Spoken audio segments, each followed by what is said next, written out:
Hello, everybody. Welcome to another episode of Find Out What's in Pelenta's Forrest.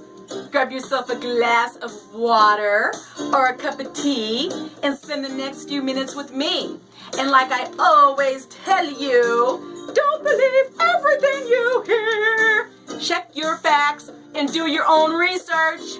And as soon as the butterflies bring us on in, you know what's happening? Don't you want to know what my butterflies are saying? What? Don't you want to know what my butterflies are talking? I am Pelenta, and this is my Forrest. Yes, it is. Ha! Check this out. You know what? Oh my God. I love doing that. You know what? Seriously, you guys are probably just going, this woman is out of her freaking mind. Seriously. Do you think I have enough butterflies in my hair? Oh my goodness. Okay, anyway, let me calm myself down because you know how easily I get excited. So, tonight, what I want to talk to you about is the California's new aid in dying law. I'm not going to mess around too much because I'm very serious and passionate about this. You've heard me rant and rave about it like crazy. So this is an article that I don't think that I'm really going to be able to breeze through too much, but it's a couple of things I want to get to because I've heard a lot of people are upset about it. You know, religious people are upset about it. People that don't even believe in God are upset about it, which is weird.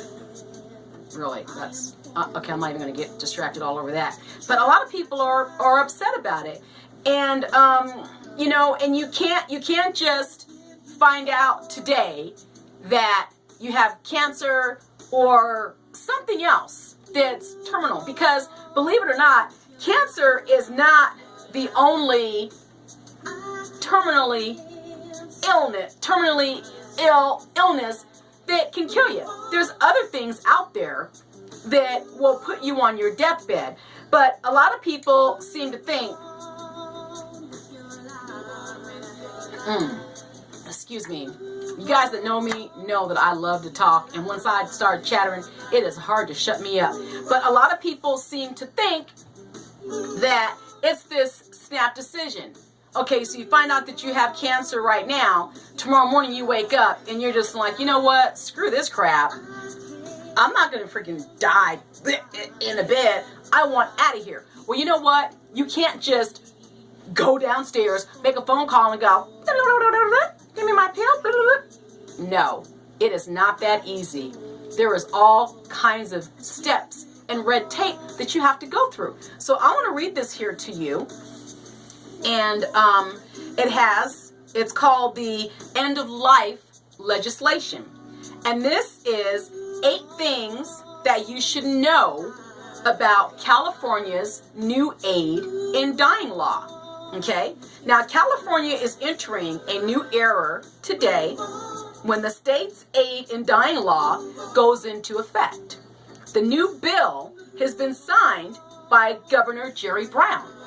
And this bill was actually signed last October after years and years of legislative battles. Well, it now allows doctors to write a life-ending prescription for terminally ill patients. But only if you have 6 months or less to live. Now, it was a hard-fought victory for supporters who say California's End of Life Option Act offers peace of mind to the terminally ill and their families. But the law still has staunch opponents, especially including religious supporters and lots of hospitals. Now, here are answers to 8 key questions. And this is what I want to talk to you about this evening, okay? Now, one question says, can anyone request an aid in dying drug? Well, the answer is no. No. You can't just wake up one morning and say, oh, I want to die. Give me the pill. No, it doesn't work that way. The law specifies that only terminally ill Californians, now this is for California. I'm not talking about Texas and South Carolina and Maine and Nashville. This is just for California. But your doctor, has to say that you're eligible, of course. And you also have to be at least 18. And you have to be mentally competent. So all this stuff you see in the movies about, oh, his deathbed confession and all this drama. No. Stop watching all those stupid movies, because let me tell you something. Just like I said in my book, Angels Passing Through, a movie is a movie. And it's not going to tell you what's happening in real life. Okay? So you have to be 18, mentally competent, and you have to make the request and physically be able to take the prescription yourself without help from anyone else. So you can't be laying there in bed and roll over and say, oh, John, I need you to give it to me. Doesn't work like that, baby. Patients must make the request twice verbally, at least 15 days apart. Okay? Twice verbally, 15 days apart, and once in writing to their physician. And the written request must be submitted on a specific form. Okay? And it also has to be done in a humane and dignified manner. And it has to be signed by 2 witnesses. And those individuals cannot be terminally ill, and they cannot have any type of disability whatsoever. Because if so, then that disqualifies you. Okay? So that's one. The next part says, can any doctor write a prescription? Well, the doctor must be the patient's attending physician, the primary care doctor handling and treatment of the terminal disease. But a doctor's prescription is voluntary, all right? Doctors who do not wish to participate for moral or ethical values, they can decline for those reasons. And the law states that they cannot be punished for those beliefs. So you can't get mad at your doctor and press criminal charges. You can't even complain, basically, because it's their right to say, no, I don't want to do that. Also, a healthcare provider with moral or ethical objections, such as Catholic-based hospitals, they can also opt out. They don't have to do it either. And Dignity Health, for example, I said that so fast, sorry. Dignity Health, for example, already has stated it cannot and will not participate in activities intending to hasten the end of somebody's life. They're just not going to do it. So if turned down, the patients can ask for a referral to another doctor willing to write a prescription. You see? So it's not split second. This is a long process. So it's something to think about, because from the looks of it, by the time you get through all the red type, excuse me, there comes my English accent. By the time you get through all the red tape, you might already be in heaven or wherever you think you might be going. Okay? How many Californians will make a request? Well, no one knows for sure, but it's estimated that there could be hundreds of qualifying Californians based on extrapolation from the organs death with the Dignity Act, which has allowed lethal prescriptions since 1998. Boy. Dr. Kevorkian, he don't know what he done started. Now, let's see. Compassion and Choices is a Denver-based nonprofit that supports end-of-life options. And they say that they expect up to 1,500 prescriptions to be written in the first year. But not all patients will end up ingesting the medication. So, what I'm thinking is people that are contemplating it, but not really sure, just in case they're keeping it as an open option, they'll probably go through all the steps and get all of it done just in case they decide to do it. That way, they'll have it all done. They followed all the steps that they need to follow, and they'll have it sitting right here at their bedside in case they decide to do it. That's smart. Now, it says here that beyond the prescriptions, they expect about 34,000 Californians will inquire about this process. And people are talking about this. People are talking about this end-of-life options. Now, it also says here what drug is used, because people want to know. Is it going to be like the gas chamber? Am I going to be choking out and blood coming out of my eyes and nose, or am I going to go to sleep like when you take Fluffy to the vet because he's 20 years old? You know, what is it going to be like? Well, here it says what drug is used.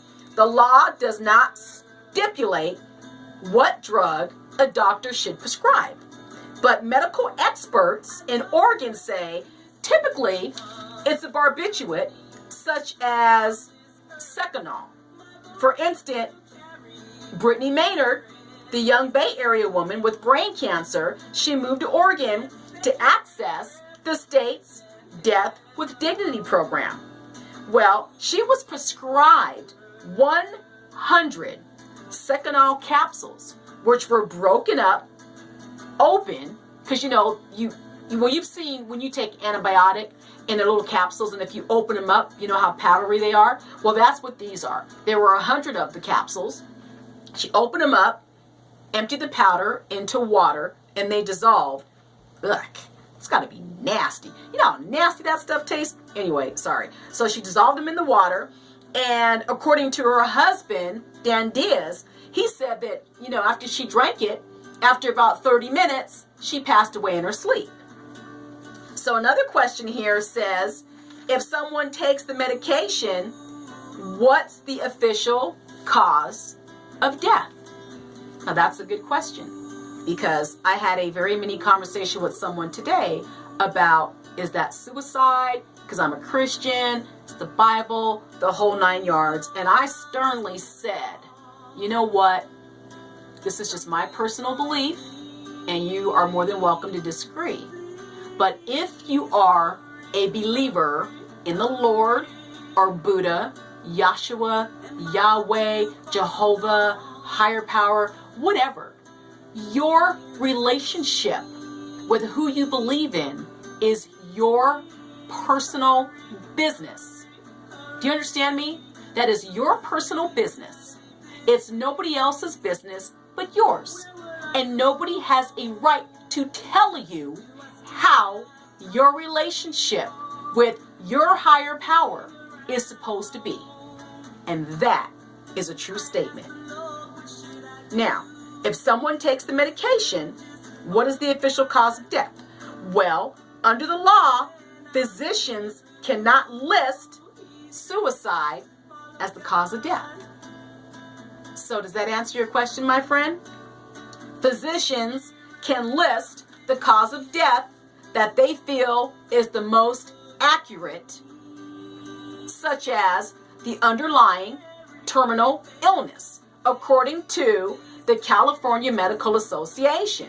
So basically, that is saying if you had cancer, then that's what it'll say on your death certificate. You died from cancer. If it was Parkinson's, then it'll say Parkinson's. If it was AIDS, then it'll say AIDS. So, for you people that are worried that it's going to be labeled as suicide, you can relax because you're off the hook. Now, this next question, it says, what precautions are built into the law? The law includes provisions intended to ensure that patients are not being coerced into obtaining this lethal prescription. It requires the attending physician to ask in private whether the patient is feeling coerced or unduly influenced by another person. Now, this is interesting because that's when it comes into, is there life insurance involved? You know, is somebody in your family, do they know they're going to get $3 million? So they're just trying to hurry up and scoot you along. Well, hey, Uncle Bob, you know, you're going to be dead in 6 months. Why don't you just take this pill? So see, there's all kinds of, you know, that's not funny. There's all kinds of things to consider here. This is a very serious matter. So in addition, the law also requires a second consult physician to confirm the terminal diagnosis. You know, and they want to make sure that that person is medically and physically competent when they are explaining these options to you, you know? And if either doctor believes that the patient may have a mental health condition that is impairing your judgment, then they're going to bring in an evaluation by a psychologist or a psychiatrist. And they'll do that before proceeding. And if you're deemed that, you know, you're not competent, well, you can forget it. You're going to die a natural death. So see, this isn't as snap, quick, and easy as it sounds. This is a big freaking deal, okay? And number 7, it says, how will the laws impact and be tracked? Well, it says here that once a year, the State Department of Public Health is required to issue a report stating the number of lethal prescriptions issued and how many patients died. Now, this first report is not expected before June 2017. Well, that sounds about reasonable because this is fairly new. And number 8 says, how does a patient initiate the process? Well, for terminally ill patients, it starts with the conversation with your primary doctor, and we encourage all patients to initiate conversations with their physicians about death and dying. It's a healthy conversation. You want to express your concerns and about your end-of-life care. And let's see here. And you also want to have a conversation about all of your options, including hospice. You know, and you don't want to just focus on lethal injection. You want to explore all of your options, okay? Lethal injection or lethal administration of your drugs to end your life, that is not a first choice, okay? That is an option, and that actually is your last option, okay? They want you to explore all options first. They want you to explore medication therapy. You know, they want you to explore hospice and all kinds of other things before you choose the aid in dying law.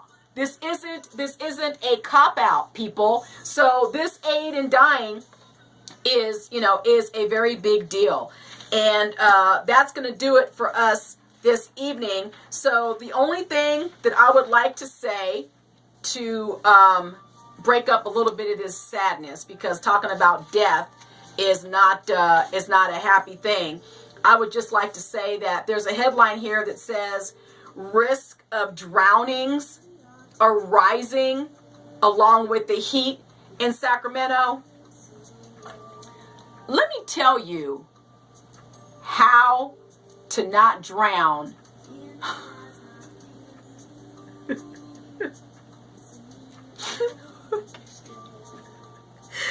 Wait a minute, because I'm getting ready to be a freaking jerk.